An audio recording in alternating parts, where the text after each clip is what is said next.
E aí, pessoal, quando as pessoas falam sobre distensão abdominal, fica um pouco quanto complicado. Aquela sensação de estufamento, às vezes associada também àquela sensação de aumento de gases.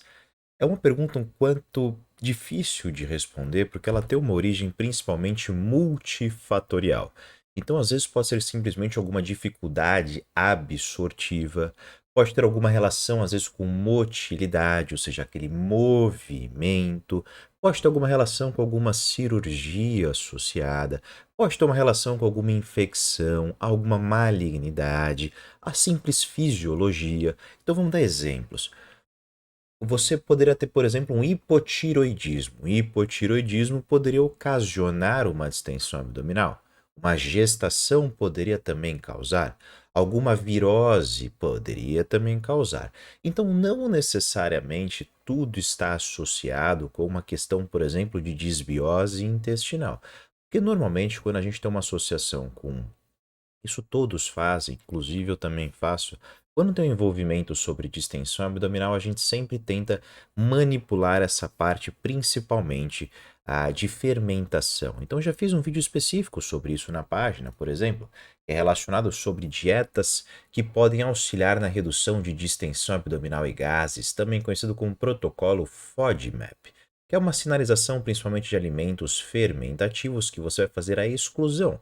Esse aumento do consumo fermentativo aumenta a fermentação no colo intestinal, pode aumentar a incidência de gases e, consequentemente, a distensão abdominal. Mas não é apenas isso as causas que podem ocasionar essa questão. E se a gente pensar também na camada relacionada sobre absorção, principalmente envolvendo processos digestivos? Então, quando, por exemplo, você come alguma coisa, isso tem que ser devidamente digerido por várias etapas que ocorrem no seu corpo, no seu sistema gastrointestinal, que se inicia principalmente na boca e ela tende a finalizar principalmente no seu intestino, que vai ser o encaminhamento para o seu sangue, para a sua circulação, para ser devidamente absorvido. Então, o que eu quero dizer com isso? Se você faz, por exemplo, uma refeição que contém diversas coisas nessa refeição, você mastigou, você triturou, você tem seu ácido estomacal que também está auxiliando nesse processo de digestão. Você tem que ter ainda componentes que vão pegar esse alimento e quebrar em moléculas bem pequenininhas para facilitar o processo de absorção lá a nível intestinal e cair no seu sangue. Quem faz isso normalmente está associado, ou grande parcela está associado com algo conhecido como enzimas digestivas. E essas enzimas digestivas, elas são produzidas em diversos locais do seu corpo, como por exemplo, uma enzima produzida na sua boca, no seu pâncreas, no seu estômago, no seu intestino, diversos locais têm atuação dela, porque a digestão não ocorre só na boca, não ocorre só no estômago, ela vai acontecendo em diversas etapas desse processo. Então, quando a gente, por exemplo, faz uma refeição, e ela contém gordura.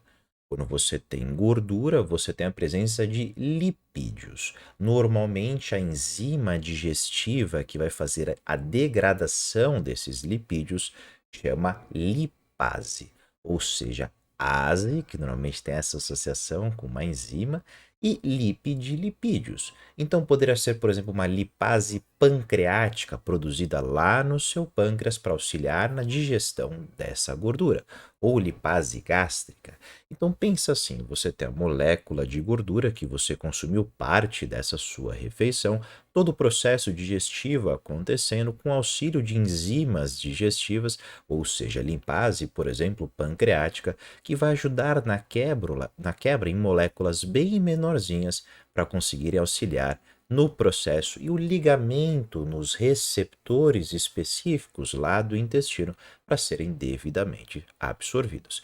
Imagina que é basicamente um monte de pombo que você tem lá no intestino que estão esperando aquelas migalhinhas pequenininhas para serem alimentadas. No caso, os pombos seriam os receptores para realmente gerar esse processo de absorção.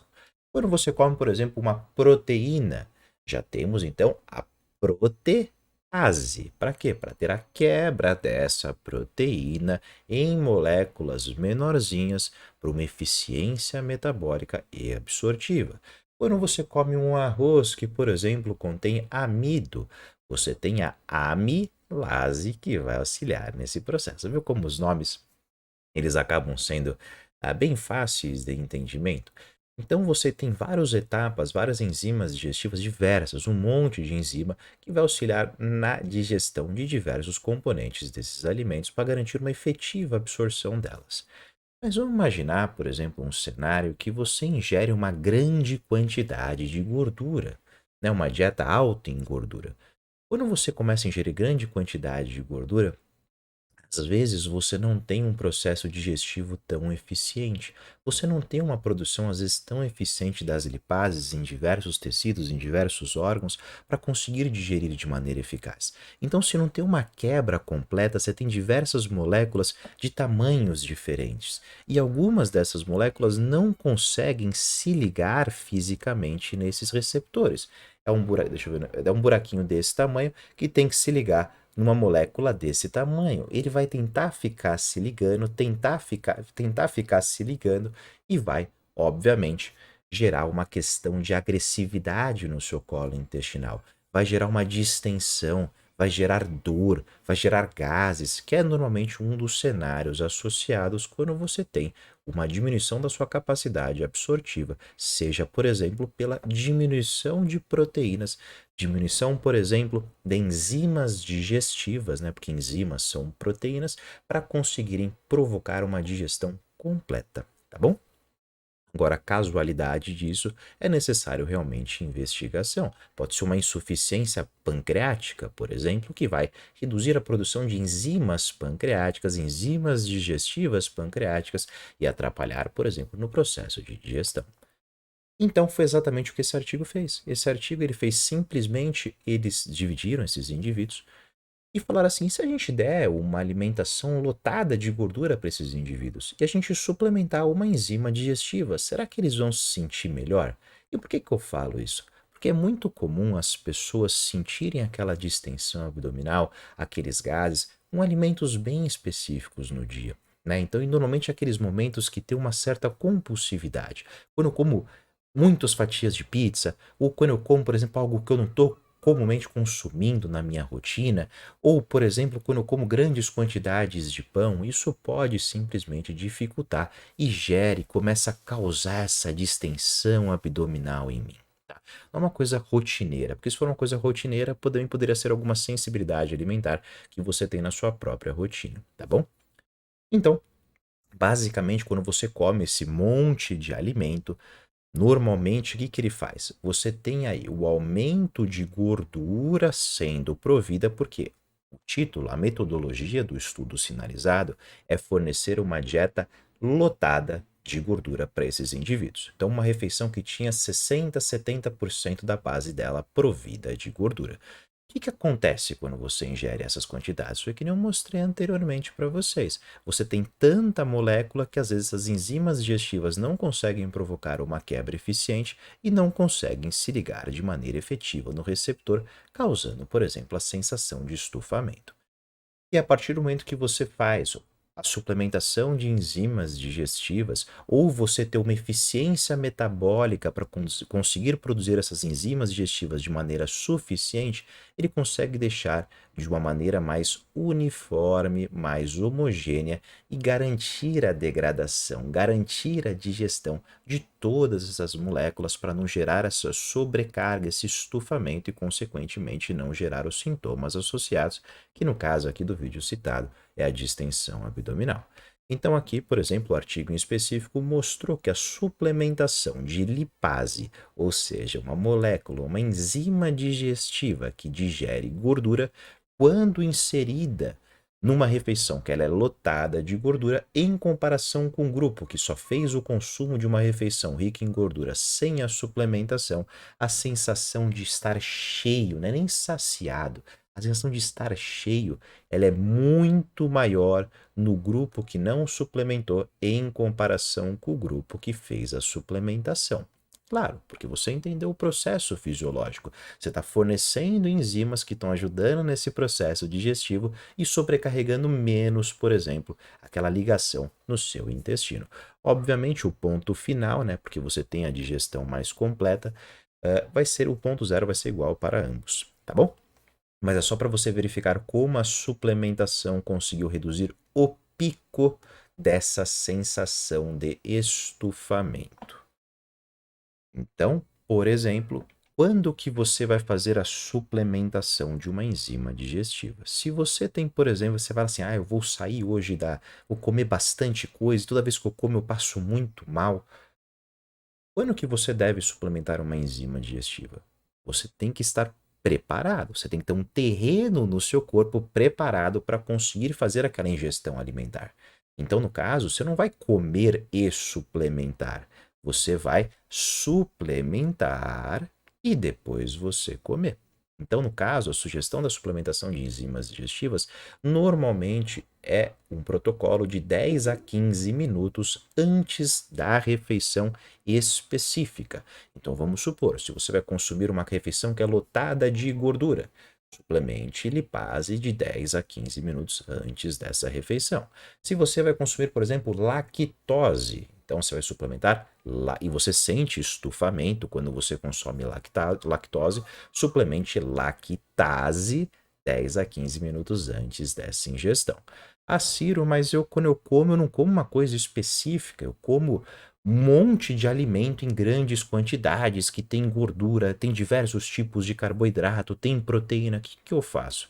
Você tem suplementos no mercado que são enzimas digestivas, mix de enzimas digestivas. Então, mostro, por exemplo, novamente, eu não tenho parceria com nenhuma loja de suplemento. Eu simplesmente joguei no Google e procurei aqueles que tinha melhor tabela de ingredientes, tabelas nutricionais. Então, mostro, por exemplo, o Official Pharma mostrando aqui o complexo de enzima deles, que contém, por exemplo, bromelina, que contém papaína, que contém protease, lipase, pancreatina, amilase, ou seja, ele está fornecendo diversas enzimas digestivas tentando principalmente manter essa questão aí de Judá. Aqui você percebe que não tem, por exemplo, a lactase. Talvez se você ingere grandes quantidades de lactose, talvez não seja um bom suplemento para você nesse caso.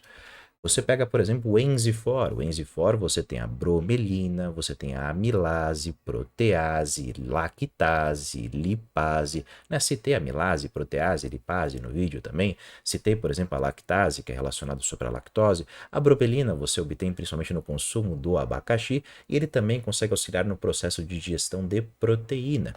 É uma forma mais natural de você conseguir, por exemplo, enzimas digestivas na alimentação. Você simplesmente adicionar um abacaxi depois das refeições que contêm proteína. A papaína, por exemplo, mostrado aqui, mamão papaya, por exemplo, contém esse componente, também é um bom alimento para ser colocado como uma sobremesa para auxiliar nesse processo de digestão. Tem também, por exemplo, outro suplemento, como enzimas digestivas da Biostev Pharma, que contém também papaína, bromelina, lactase, amilase, lipase e pancreatina. São mix de enzimas que você pode. Pancreatina, né, como o próprio nome diz, são enzimas produzidas no próprio pâncreas e tem uma boa efetividade. E se não me engano, assim, se eu for colocar como se fosse um top 1 das enzimas digestivas, se você não tem uma especificidade, a pancreatina é a melhor delas, tá bom? Por isso que ela fica sempre numa dosagem mais altinha também, até porque é uma associação de enzimas concentradas, tá bom?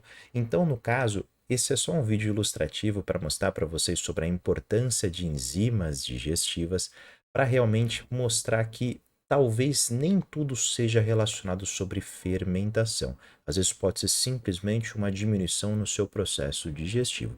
E caso você sinta distensão, principalmente quando você sai de uma dieta ou você come uma coisa fora de ordem, tente inserir, por exemplo, a suplementação de enzimas digestivas de 10 a 15 minutos antes e veja se realmente ajuda, porque a literatura científica concorda com a utilização disso, tá bom? Espero que vocês tenham gostado, espero que vocês tenham entendido e até o próximo vídeo.